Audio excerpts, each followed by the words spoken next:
પર લખેલું છે A, B અને C. તમે આ એક્ટિવિટીનો ઉપયોગ ત્રણેય આગમાં ઉપયોગ કરી શકો. બરાબર?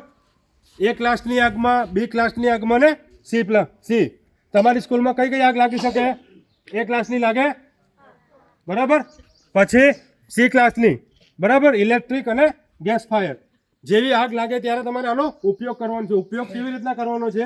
જે જગ્યાએ આગ લાગી છે ત્યાંની આગની નજીક આ ફાયર એક્સ્ટિંગ્વિશરને લઈને જવાનું છે. પણ ઉપયોગ કરતા પહેલા તમારે ધ્યાન રાખવાનું છે કે આમાં જે ગ્રીન સિગ્નલ છે, પ્રેશર એક્સ્ટિંગ્વિશરમાં પ્રેશર છે કે નથી એ તમારે પહેલા જોવાનું છે. બરાબર? ઉપયોગ કરતા પહેલા. પછી આગ જે જગ્યાએ આગ લાગી છે ત્યાંથી 4 થી 5 ફૂટ તમારે દૂર જવાનું છે. હવાની વિરુદ્ધ દિશામાં રહેવાનું છે. કઈ દિશામાં? હવાની વિરુદ્ધ દિશામાં. ત્યાં જઈએ અને પછી આ સેફ્ટી પિન કાઢવાની છે. બરાબર?